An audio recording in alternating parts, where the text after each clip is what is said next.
ہاں، السلام علیکم ورحمۃ اللہ وبرکاتہ۔ ہاں دیکھو ماں، گزشتہ ہم سمجھے تھے وراثت کے مسئلے کے سلسلے میں، اگر کوئی انتقال ہو گیا، اس کو ایک بیٹا ایک بیٹی ہے، اور وہ انتقال جو آدمی ہو گیا اس کے پاس 1,00,000 روپے تھے، تو کس کو کتنا دینا بول کے بتائے تھے۔ اب دوسرا اگزامپل، ایک آدمی کا انتقال ہو گیا، اس کے پاس 1,00,000 روپیز ہی پیسے ہے سمجھو۔ اب اس کو بیوی بھی ہے، بیٹا بھی ہے، بیٹی بھی ہے، تینوں آ گئے۔ پہلے خالی بیٹا بیٹی کوئی بھی نہیں تھے پہلے اگزامپل میں۔ اب یہ دوسرے اگزامپل میں بیوی بھی ہے، بیٹا بھی ہے، بیٹی بھی ہے، تو اب کیسا تقسیم کرنا؟ 1,00,000 روپیز کو تینوں کو برابر دینا کیا؟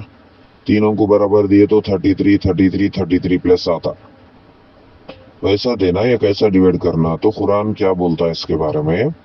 قرآن میں سورہ نساء میں آیت نمبر 11 میں اللہ تعالیٰ کیا بولتا ہے؟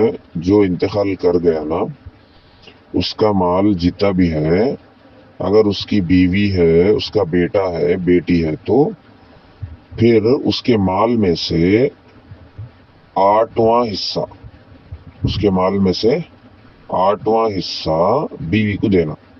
8واں حصہ کا تو کیسا؟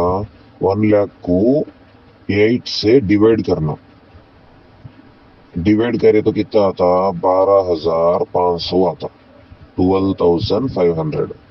تو اب ایک آدمی کے پاس جو 1,00,000 تھے، اس کا انتقال ہو گیا، تو اس میں سے 12,500 بیوی کو دیتے اس کے، ٹھیک ہے؟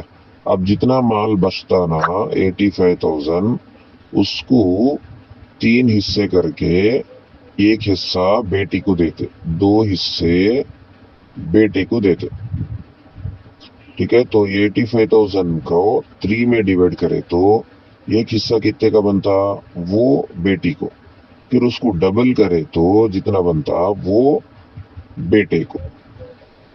تو ایک بار ڈیوائڈ کر کے دیکھو، 85,000 کو 3 سے ڈیوائڈ کرے تو 29,166 روپیز آتے، تو یہ بیٹی کو، پھر اس کا ڈبل کرے تو 58,333 روپیز آتے یہ بیٹے کو۔ تو سمجھ میں نہیں؟ اب ایک 1,00,000 روپیز تھے ایک آدمی کے پاس، وہ آدمی کا انتقال ہو گیا، اس کو ایک بیوی، ایک بیٹا، ایک بیٹی ہے، تو بیوی کو کتنا دے رہے 1,00,000 میں؟ 12,500۔ یہ آپ کو اس کے مال کا 8واں حصہ ہے۔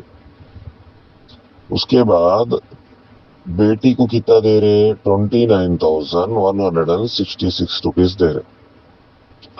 یہ بیوی کو دینے کے بعد بچے ہوئے مال کا سنگل حصہ ہے۔ پھر بیٹے کو کتنا دے رہے؟ 58,333 روپیز دے رہے۔ یہ بیٹی کو جتنا دیے نا، اس کا ڈبل حصہ ہے۔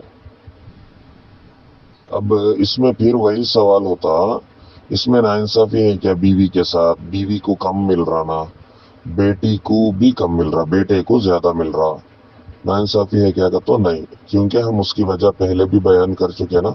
اللہ کا کوئی بھی حکم ناانصافی کا نہیں رہتا، سمجھنے میں ہماری کمی رہتی۔